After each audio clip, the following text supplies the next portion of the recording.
ಹಿಂಗೆ ಹಾಕ್ಬಿಟ್ಟು ಸಾಕು. ಒಳಗಡೆ ಹಾಕ್ಬಿಟ್ರೆ ಹಂಗೆ ಸೇವ್ ಆಗುತ್ತೆ ಗಿಡ. ಅದು ಒಳಗಿರ್ತದೆ, ಇಲ್ಲಿವರೆಗೂ ಇರುತ್ತೆ. ಈ ಸ್ಟೆಮ್ ಎಲ್ಲಿವರೆಗೂ ಅಲ್ಲಿವರೆಗೂ ಹೋಗಿರುತ್ತೆ ಒಳಗಡೆ. ಮತ್ತು ಆಮೇಲೆ ಇಲ್ಲಿಂದ ರಸ ಇರ್ತಾ ಇರುತ್ತೆ. ಇದೆಲ್ಲ ಅದೇ ನೈಟ್ ಬಂದು ಮೇಯ್ತಾ ಇರ್ತದೆ ನೋಡಿ. ಇದೆಲ್ಲ ರಸ ಇರುತ್ತಲ್ಲ, ರಸ ಇರ್ತದೆ. ಓಪನ್ ಆದ್ಮೇಲೆ ಈ ಥರ ವಿಚಾರವಾಗುತ್ತೆ. ಆಮೇಲೆ ಇದೆಲ್ಲ ರಸ ಇರ್ದಾಗ ಏನಾಗುತ್ತೆ, ಒಂಥರ ಎಲೆಲ್ಲ ಮುಟ್ಟೋದಾಗ ಹೋಗಿರೋ ಎಲ್ಲ ಹೋಗಿರೋದು. ಆಮೇಲೆ ಆಗುತ್ತೆ ಈ ಥರ ವಿಚಾರ ಆಗಿ ಏನಂದ್ರೆ ಎಲೆ ಬರಲ್ಲ, ಅಷ್ಟೇ ಓಪನ್ ಆಗಲ್ಲ ನಿಮಗೆ. ಈ ಥರ ವಿಚಾರವಾಗಿ ಅಲ್ಲೇ ಎಲೆ ಮಚ್ಚಿಬಿಟ್ಟು ಹಂಗೆ ಆಗ್ಬಿಡ್ತದೆ. ಸರ್ ಗಿಡ ತೆಗಿಲೇಬೇಕಲ್ವಾ ಸರ್? ಸೇವ್ ಆಗುತ್ತೆ. ಸ್ವಲ್ಪ ಔಷಧಿ ಬಿಟ್ಟರೆ ಸ್ವಲ್ಪ ಸುಳಿ ಇರೋದ್ರಿಂದ ಸೇವ್ ಆಗುತ್ತೆ. ಸುಳಿ ಡ್ಯಾಮೇಜ್ ಆಗಿಲ್ಲ. ಹೊರ ಬರೋದ್ರಲ್ಲಿ ಏನಾಗಿದೆ, ಅಲ್ಲೇ ಮುಟ್ಟ ಆಗಿಬಿಟ್ಟಿದೆ. ಇಂದು ಜಾಸ್ತಿ ಇಲ್ಲಿ ಬಿದ್ದೋಗ್ಬಿಡ್ತದೆ. ಸುಳಿ ಬರುತ್ತೆ. ಈ ಥರ ಮಾಡ್ಬೇಕು. ಚೆನ್ನಾಗಿದೆ.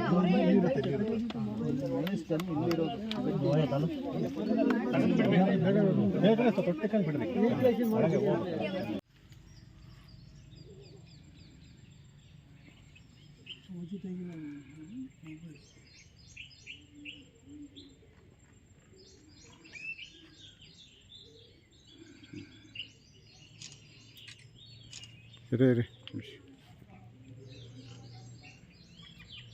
ನಾವು ಗ್ರಾಮ ಪಂಚಾಯತಿ ಸದಸ್ಯರಾದ ಮಂಜುಳಾ ಗೌಡಪ್ಪನ ನಾವು ಕೇಳ್ಕೊಂಡಾಗ ಅವರು ಸುಧಾರ ಪರವಾಗಿ ಈ ಕಾರ್ಯಕ್ರಮಕ್ಕೆ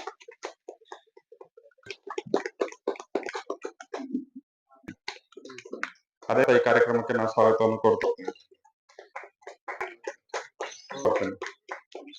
ಅವರು ಸಮೇತವಾಗಿ ಈ ಕಾರ್ಯಕ್ರಮವನ್ನು ಪ್ರಚಾರಗೊಳಿಸುವ ನಿಟ್ಟಿನಲ್ಲಿ ಕೋರ್ತಾ ಬಹುಮುಖ್ಯವಾಗಿ ಈ ಕೃಷಿ ವಿಜ್ಞಾನ ಕೇಂದ್ರದ ವಿಜ್ಞಾನಿಗಳಾದ ಪ್ರಶಾಂತ್ ಸರ್, ಇವರು ತೋಟಗಾರಿಕಾ ವಿಜ್ಞಾನಿಗಳಾಗಿದ್ದು ಈ ಕಾರ್ಯಕ್ರಮಕ್ಕೆ ಆಗಮಿಸುತ್ತಾರೆ.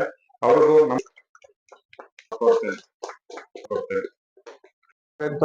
ಸ್ಪ್ರೇ ಜಸ್ಟ್ ಸಿಂಪಡಣೆ ಮಾಡುವಂತದ್ದು. ಹೂ ಬರುವಾಗ ಸ್ಟಾರ್ಟ್ ಮಾಡ್ಬೇಕು, ಪ್ರತಿ ತಿಂಗಳು ಸಿಂಪಡಣೆ ಮಾಡ್ಬೇಕು. ದಾಳಿಂಬೆಗೆ ನಿಂಬೆ ಸ್ಪೆಷಲ್, ದಾಳಿಂಬೆ ಸ್ಪೆಷಲ್ ಮಾಡಿಲ್ಲ. ನಾನು ಇಲ್ಲಿ ಗೋನಿಹಳ್ಳಿ, ಬರಗೂರು, ಉಳಿಕುಂಟೆ ಪ್ರಾತ್ಯಕ್ಷಿಕೆ ಒಂದು ಸಂಶೋಧನೆ ಮಾಡಿದ್ದು ಇದೆ ಇಲ್ಲೇ. ತುಂಬಾ ಚೆನ್ನಾಗಿ ವರ್ಕ್ ಆಗಿದೆ ಅದು. ನಿಂಬೆ ಸ್ಮೆಲ್ ನೀವು ದಾಳಿಂಬೆಗೆ ಸಿಂಪಡಣೆ ಮಾಡ್ಬೋದು. ಹೂವು ಬರೋದಕ್ಕಿಂತ ಮುಂಚೆ ಸ್ಟಾರ್ಟ್ ಮಾಡಿ ಪ್ರತಿ ತಿಂಗಳು ಸಿಂಪಡಣೆ ಮಾಡಿ 3 ರಿಂದ 4 ಗ್ರಾಮ್ 1 ಲೀಟರ್ ಹಾಕಿ ನೀವು ದಾಳಿಂಬೆಗೆ ಸಿಂಪಡಣೆ. 7 ತರ ಪೋಷಕಾಂಶ ಇರುತ್ತೆ. ನೀವು ಅಂಗಡಿಯಲ್ಲಿ ತರ್ತಿರಲ್ಲ 1-2 ಪೋಷಕಾಂಶ ಇರುತ್ತೆ ಅಷ್ಟೇ. ಇದರಲ್ಲಿ ಮೆಗ್ನೀಷಿಯಂ, ಗಂಧಕ, ಕಬ್ಬಿಣ, ಮ್ಯಾಂಗನೀಸು, ಸತ್ತು, ಬೋರಾನ್, ಮಾಲಿಬ್ಡನ್ ಎಲ್ಲ ಇರುತ್ತೆ. ಜೀವಾಮೃತನ ನೀವು ಯಾವ ಬೆಳೆಗೆ? ಅಡಿಕೆ ಅಂದ್ರೆ ನಿಮ್ ಬೆಟ್ರು ಕೊಟ್ಟಿಗೆ ಗೊಬ್ಬರ ಬೇರೆ ತಿಂಗಳಿಗೆ ಒಂದ್ಸಲ ಹಾಕಿದ್ರು ಬೆಟ್ರ್. ಇದು ನೀವು 1 ಲೀಟರ್ನ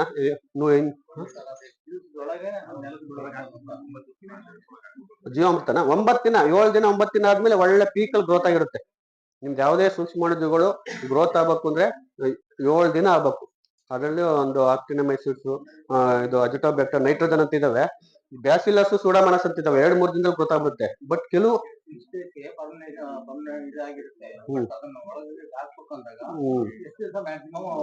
12 ದಿನದೊಳಗೆ ಹಾಕಿದ್ರೆ ಚೆನ್ನಾಗಿ ಗೊತ್ತಾಗುತ್ತೆ. 12 ದಿನದೊಳಗೆ ಹಾಕ್ಬಿಡಿ. 12 ದಿನ ಆದ್ಮೇಲೆ ಕೌಂಟ್ ಕಡಿಮೆ ಆಯ್ತಾ ಬರುತ್ತೆ. ಏನಾದ್ರು ನಿಮ್ಗೆ ರೋಗ ಕಂಡ್ಕೊಂಡ್ರೆ ಅದು 4 ತಿಂಗಳ ಹಿಂದೆನೇ ಆಗಿರುತ್ತೆ.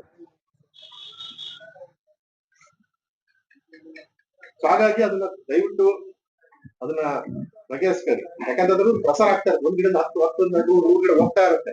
ಯಾಕಂದ್ರೆ ಬುಡದಲ್ಲಿ ಇರುತ್ತೆ, ಸುಳಿಲಿ ಇರುತ್ತೆ. ಸಣ್ಣ ಗಿಡ ಇತ್ತಂದ್ರೆ ನಿಮಗೆ ಒಂದು 10 ಅಡಿ ಇತ್ತು ಅಂತಂದ್ರೆ ಆ ಸುಳಿ ರೋಗ ಜಾಸ್ತಿ ಪ್ರಮಾಣದಲ್ಲಿ ನಮ್ಮ ತುಮಕೂರು ಜಿಲ್ಲೆಯಲ್ಲಿ ನಮ್ಮ ಭಾಗದಲ್ಲಿ ಜಾಸ್ತಿ ಇದೆ. ಎಲ್ಲಿ ಒಣ ಬೇಸಾಯ ಇರುತ್ತಲ್ಲ, ನಮ್ ಅಲ್ಲೇ ಜಾಸ್ತಿ ಇರೋದು ಸುಳಿಗಳ ರೋಗ. ಅಲ್ಲೇ ನೀರಿಲ್ಲ, ಸುಳಿ ಹೆಂಗ್ ಬಂತಪ್ಪ? ನಮ್ಮ ನೀರೇ ಇಲ್ಲ, ಬೆಲ್ಲ ಬಿಸಿಲು, ಅದು ಸುಳಿಗಳ ರೋಗ. ಯಾಕೆ ನಾನು ಹೇಳ್ತಾ ಇದ್ದೀವಿ, ನೀರು ಹೋಗಿ ಸುಳಿ ಕೊಳಿತಾ ಇದೆ. ನೀರೇ ಇಲ್ಲ, ನಮ್ಮ ಮನೆಯಲ್ಲಿ ಕೊಳಿತಾ ಇದೆ ಸುಳಿ. ಇದು ಪ್ರಮಾಣ. ಅದಕ್ಕೆ ಆ ಸುಳಿಗಳು ನೀರು ಹೋಗಿ ಮಳೆ ಬಿದ್ದು ಏನಾಗಿದೆ, ಸುಳಿ ಕೊಳಿತಾ ಇದೆ. ನೀರು ಫಸ್ಟ್ ಹೋಗ್ಲಿಕ್ಕೆ ಆಸ್ಪದ ಮಾಡಬೇಕು. ಒಂದೇ ಒಂದು ಚಾಕ ತಗೊಳ್ಳಿ, ಸಣ್ಣ ನೈಫ್ ತಗೊಂಡು ಸ್ವಲ್ಪ ಕಚ್ ಕೊಡ್ಬೇಕು ಮೇಲೆ ಸುಳಿಗೆ. ಸ್ವಲ್ಪ ಕಚ್ ಕೊಟ್ಟು ನೀರು ಹನಿ ಹನಿಯಾಗಿ ಬೀಳ್ತಾ ಇರುತ್ತೆ ಒಳಗೆ. ಆ ನೀರನ್ನು ಫಸ್ಟ್ ಓಡಿಸ್ಬೇಕು. ನೀವು ಏನೇ ಕೆಮಿಕಲ್ ಅನ್ನು ಕೊಟ್ಟರು ವರ್ಕ್ ಆಗಲ್ಲ. ಅದು ಸ್ವಲ್ಪ ಕಚ್ ಕೊಟ್ಟು ಅಲ್ಲಿಂದ ನೀರು. ಹೌದು ಸರ್, ಈ ಜಂಗಲ್ ನೋಡ್ತಾ ಇದೀವಿ. ಅದು ಏನಪ್ಪ ಅಂದ್ರೆ 2 ಕಾರಣಗಳು. ಎಲ್ಲಿ ಒಂದು ಕಾರಣ ಅಂದ್ರೆ ಎಲ್ಲಿ ತೆಂಗಲ್ಲಿ ಅಡಿಕೆ ಹಾಕಿದೀವಿ, ಹಾಕಿದ್ರೆ ತೆಂಗಲ್ಲಿ ಅಡಿಕೆ ಹಾಕಿದ್ರೆ. ಎರಡನೇದು ಏಕಬೆಳೆ ತೆಂಗಲ್ಲಿ ಹಾಕಿಲ್ಲ, ಹೊರಗಡೆ ಹಾಕಿದ್ವಿ, ಅದು ಬರ್ತಾ ಇದೆ. ಅದು ಏನಪ್ಪ ಅಂದ್ರೆ ಸಣ್ಣ ಗುಡ್ಪಿಟ್ಟು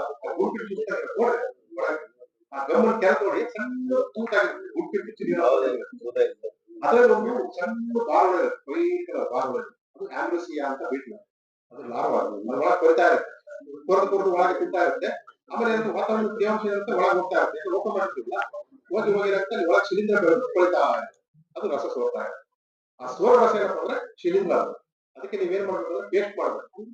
ಮೈ ತುತ್ತು ಮತ್ತು ಸುಣ್ಣ ಅಥವಾ ಮಾರ್ಕೆಟ್ ಅಲ್ಲಿ ತಾಮ್ರದ ಆಕ್ಸಿಡ್ ಕ್ಲೋರೈಡ್ ಸಿಗುತ್ತೆ. ತಾಮ್ರದ ಆಕ್ಸಿಡ್ ಕ್ಲೋರೈಡ್ ಕ್ಲೋರಿನ್ 25 EC 2 ml, ತಾಮ್ರ ಆಕ್ಸಿಡ್ ಕ್ಲೋರೈಡ್ 3 ಗ್ರಾಂ ಚೆನ್ನಾಗಿ ಸಿಂಪಡಣೆ ಮಾಡಿ.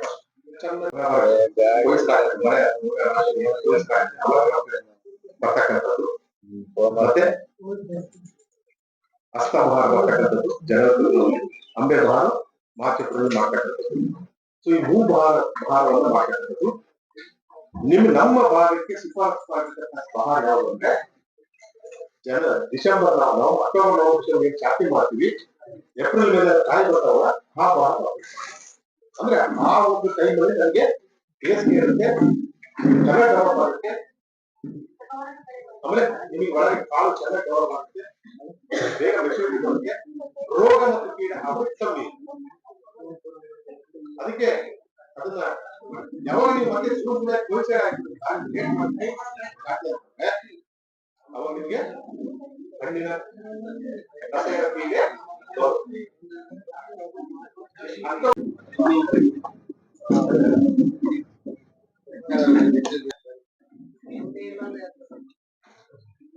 ಓಕೆ.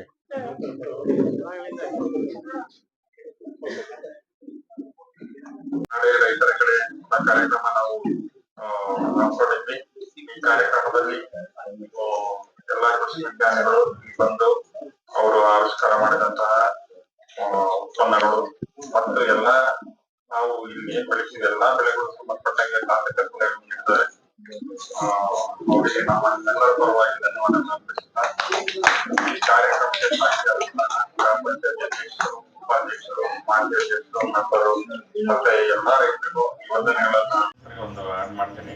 ಈಗ ಇಲ್ಲಿ ಮೈಸೂರು ಹತ್ರ, ಮೈಸೂರು ಮತ್ತು ಶ್ರೀರಂಗಪಟ್ಟಣ ಮಧ್ಯದಲ್ಲಿ ಒಬ್ಬ ಸಾಫ್ಟ್ವೇರ್ ಇಂಜಿನಿಯರ್ ಸುಮಾರು ಯಾವ್ದೋ ಒಂದು ಇಂಜಿನಿಯರ್ ನಾಟಿ ಮಾಡ್ಕೊಂಡು ಅದಕ್ಕೆಲ್ಲ ಏನು ಬರೀ ಸಾವಯವ ಪದಾರ್ಥ, ಯಾವುದು ಹಿಂಡಿ ಬೂಸ ಅದಲ್ಲ ಅಂದ್ರೆ ಯಾವ ಕೆಮಿಕಲ್ ಮಿಶ್ರ ಕೊಡ್ಲಿ, ಬರೀ ಇವನೇ ಸಾವಯವದಲ್ಲಿ ಏನು ಕಾಮನ್ ಸಿಗುತ್ತೆ ಅವ್ನು ಕೊಟ್ಕೊಂಡು ಆ ಹಾಲ್ನ ಅವನು ಮೈಸೂರಿಗೆ ಅದೀಗ ನಾವು ಪ್ರೀಪೇಡ್ ಕರೆನ್ಸಿ ಹಾಕ್ಸ್ತೀವಲ್ಲ ಮೊಬೈಲ್ಗೆ, ಆ ತರ ಹಾಕ್ಸ್ಕೊಂಡು ಅವನು 1 ಲೀಟರ್ಗೆ ಹೆಚ್ಚಿನ ದರದಲ್ಲಿ ಏನ್ ಮಾರ್ಕೆಟ್ ರೇಟ್ ಇದೆ ಅದಕ್ಕಿಂತ ಹೆಚ್ಚಿನ ದರದಲ್ಲಿ ಮಾರಾಟ ಮಾಡೋದು. ಹಂಗೆ ನಾವೇನು ಗುಂಪು ಮಾಡ್ಕೊಂಡು ಏನೋ ಗುಂಪು ಮಾಡ್ಕೊಂಡು ನಾವೇ ಒಂದು ಬ್ರ್ಯಾಂಡ್ ಕ್ರಿಯೇಟ್ ಮಾಡಿದಾಗ ನಾವು ಬೆಳೆಯೋ ಉತ್ಪನ್ನಗಳಿಗೆ ನಮ್ಗೆ ಬೆಲೆ ಸಿಗುತ್ತೆ. ಇಲ್ಲಾಂದ್ರೆ ಡೈರಿ ಯಾರ ತಗೊಂತಾರೆ, ಡೈರಿಗೆ ಹಾಕೋದು ಮಾಡೋದು ಅಂದ್ರೆ ಈ ತರ ಹಿಂಗಾಗ್ತದೆ. ಸೊ ಹಂಗೆ ಹೊಸವು ಇನೋವೇಟಿವ್ ಬರಬೇಕು, ಗುಂಪುಗಾರಿಕೆ ಆಗ್ಬೇಕು, ಒಂದು ಬ್ರ್ಯಾಂಡ್ ಬಿಲ್ಡಪ್ ಮಾಡಬೇಕು, ಕ್ವಾಲಿಟಿ ಮೇಂಟೈನ್ ಮಾಡ್ಬೇಕು, ಅವಾಗ ನಮ್ಮ ಉತ್ಪನ್ನಗಳಿಗೆ ಬೆಲೆ ಬರುತ್ತೆ. ಅದನ್ನೆಲ್ಲ ನಾವು ಎಮ್ಮೆಗೆ ಕೊಡ್ತೀವ? ಇಲ್ಲ, ಅಷ್ಟು ಅದನ್ನೇ ನಮ್ಮ ದೇಸಿ ತಳಿಗಳಿಗೆ ಸಿಂಧಿ, ಗಿರ್, ಥಾರ್ಪಾರ್ಕರ್ ಸರ್ ಹೇಳಿದ್ರು, ಅವರು ಜೀವಾಮೃತ ಮಾಡಕ್ಕೋಸ್ಕರನೇ ಅಮೃತ್ ಮಹಲ್ದ ಒಂದು ಹಸು ತಂದು ಕಟ್ಕೊಂಡಿದ್ದಾರೆ ಅಂತ ಹೇಳಿದ್ರು. ಸೊ ಆತರ ನಮ್ಮ ದೇಸಿ ತಳಿಗಳಿಗೆ ಅವಾಗ ಏನೋ ಹಾಲಿನ ಅಭಾವ ಇತ್ತು, ಈಗ ಹಾಲಿನ ಅಭಾವ ಏನಿಲ್ಲ. ಉತ್ತಮ ಬೆಲೆ ಮತ್ತೆ ನ್ಯೂಟ್ರಿಷಸ್, ಅದು ಏನಂತಂದ್ರೆ ಪೋಷಕಾಂಶಗಳು ಅವು ಇರೋಂತ ಹಾಲು ನಮ್ಮ ದೇಸಿ ತಳಿಗಳಲ್ಲಿದೆ, ಎಮ್ಮೆ ಹಾಲುಗಳಲ್ಲಿದೆ. ಸೊ ಅದರಿಂದ ಫ್ಯಾಟ್ ಸಮಸ್ಯೆನೂ ಬರಲ್ಲ, ಡಿಗ್ರಿ ಕಡಿಮೆ ಬರ್ತಾ ಅಂತದ್ದು ಏನ್ ತೊಂದರೆ ಇರಲ್ಲ. ಈಗ ಸದ್ಯಕ್ಕೆ ಏನ್ ಮಾಡ್ಬೇಕಂದ್ರೆ ನೀವು ದೇಸಿ ಇದು ಸೀಮೆ ಹಸು, ದೇಸಿ ಹಸುದು ಮತ್ತೆ ಎಮ್ಮೆದು ಎಲ್ಲ ಮಿಕ್ಸ್ ಮಾಡಿ ಕೊಡಿ. ಅದು ಒಂದು ಟೆಂಪ್ರರಿ ಸೊಲ್ಯೂಷನ್ ಅಷ್ಟೇ. ಬಟ್ ಒಂದು ನೆಕ್ಸ್ಟ್ 2-3 ವರ್ಷದಲ್ಲಿ HF ಕ್ರಾಸ್ ಬಿಡ್ ಅಂತ